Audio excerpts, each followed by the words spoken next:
Guyana has struck oil. This small South American state, situated to the north of Brazil and the east of Venezuela, has a bright future providing it can manage its coming explosive development properly. The extent of the oil discovery within the 200 nautical mile exclusive economic zone off the coast of Guyana will undoubtedly transform the country, with the estimated oil find dwarfing the state's current $7 billion GDP.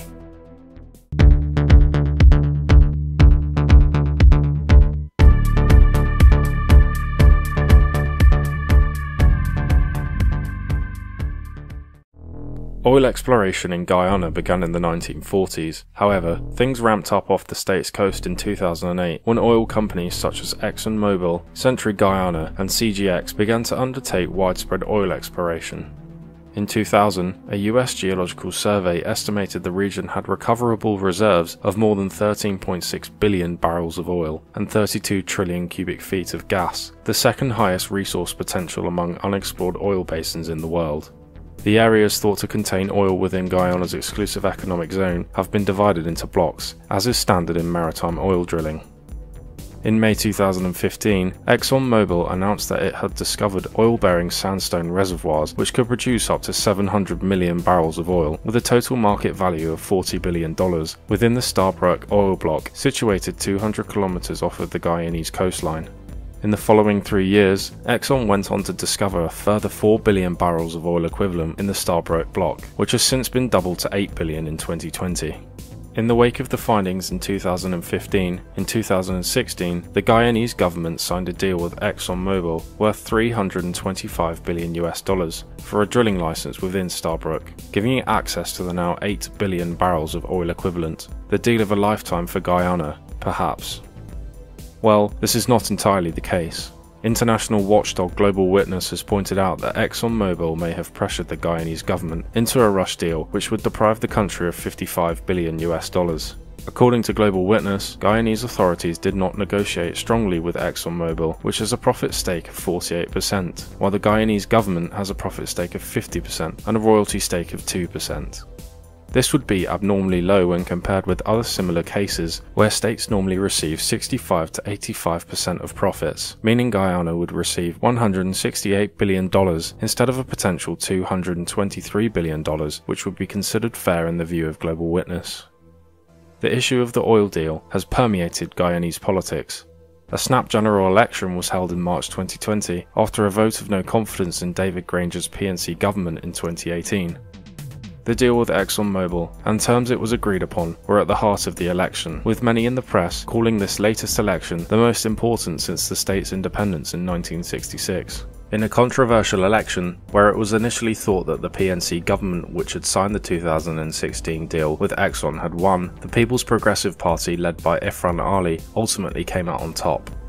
The PPP victory early this year will most certainly have implications for oil deals, with the Ali-led government expected to take a tougher negotiating position on behalf of Guyana.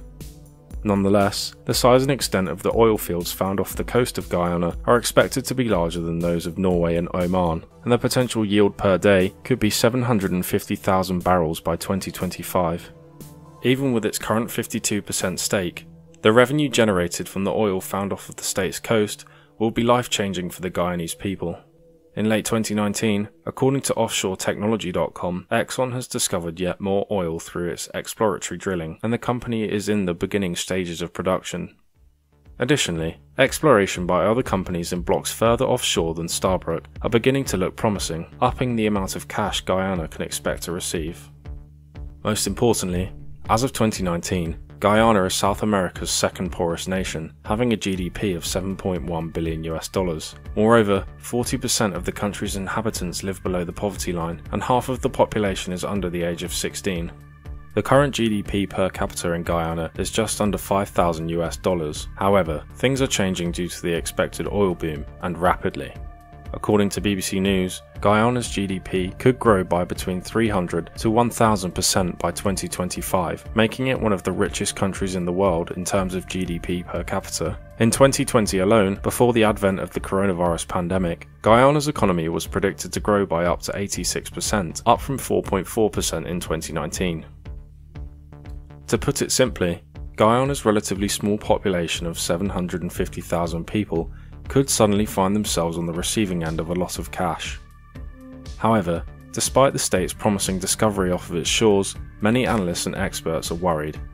Citing fears over the so-called oil curse, which has afflicted countries such as neighbouring Venezuela, some experts are warning of potential negative impacts that the coming oil boom could have. Venezuela, despite its huge oil find and subsequent substantial increase in wealth, has faced economic and political turmoil in recent years, suffering from what experts call Dutch disease, where a sudden increase in income and national wealth has a destabilising effect.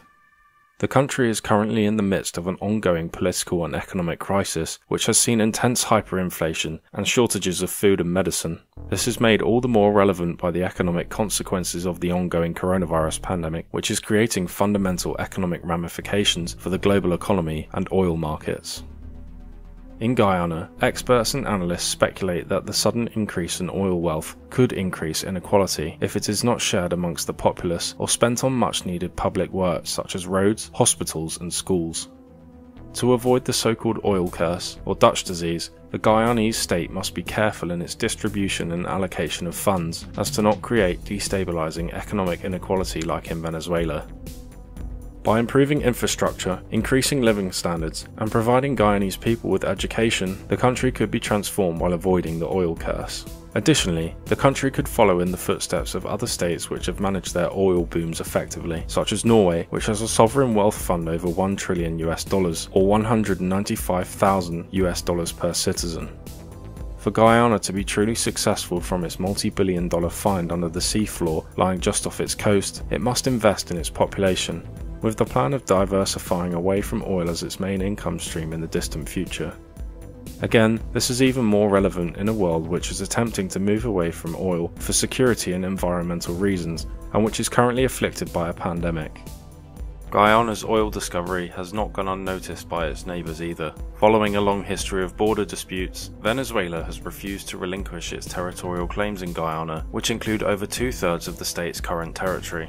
The discovery of oil in Guyanese waters has only increased tensions. This territorial claim on land, by nature, also extends off of the coast of the disputed region, where much of Guyana's oil find is located, and Venezuela has been keeping its claim alive. In 2015, Venezuelan President Nicolas Maduro issued a decree claiming sovereignty over part of what would be considered Guyanese waters under usual practice of international law, which included a large portion of the Starbrook oil block. In 2013, the Venezuelan Navy seized an oil exploration vessel operating in the Guyanese exclusive economic zone, claiming that the vessel was operating within the Venezuelan EEZ. In 2018, after another similar maritime incident to that of 2013, Guyana decided to take the dispute to the International Courts of Justice at The Hague, seeking a ruling on the issue of maritime boundaries. Despite this, in 2019, Venezuelan leader Nicolas Maduro argued that the ICJ did not have jurisdiction over the dispute and that the country would not partake in proceedings, meaning that much of Guyana's EEZ and the oil contained within it is still claimed by Venezuela. The case was due to begin oral proceedings in 2020, however, the coronavirus pandemic has delayed events. If the case cannot be resolved by the ICJ, it will go to the UN Security Council for resolution. Should Venezuela choose to ignore international law, the dispute could be resolved bilaterally between the two states. However, this is incredibly unlikely, as the dispute provides Venezuela with domestic and international political capital. As of September 2020, the United States has announced that it will join the Guyanese Navy on patrols in the disputed area, providing much needed support to Georgetown and warding off Venezuela. Providing it can manage its coming development and international relationships effectively, Guyana is on course to become one of the wealthiest states in the world and a major player in global oil markets. This small state, of only 750,000 people, has the potential to undergo a fundamental economic transformation, changing its fortunes for the foreseeable future. To manage this process properly, Guyana must look to other states which have undergone their own oil booms, learning from both their mistakes and good decisions, and most importantly, it must invest in the future for its younger population. Moreover, the state must manage its relationship with large oil companies effectively in order to protect its own interests domestically and avoid instability. Finally, Guyana's position on the northeastern coast of South America makes it a viable alternative to other oil-producing countries, which are located in precarious geopolitical regions. States with good access to the Atlantic, such as the US, Canada, and many states in Europe, as well as other fuel-hungry developing countries in the South and Central American regions, can be expected to take full advantage of the flow of Guyanese oil. Hey guys, thanks for watching. I'd just like to take this opportunity to thank everyone who has subscribed, and to ask those who aren't subscribed already to help me get to 1,000 subscribers. My next video will be on Turkey and the Persian Gulf, however, you guys can choose the next video topic after that video by using the poll link in the description. Once again, thanks for watching.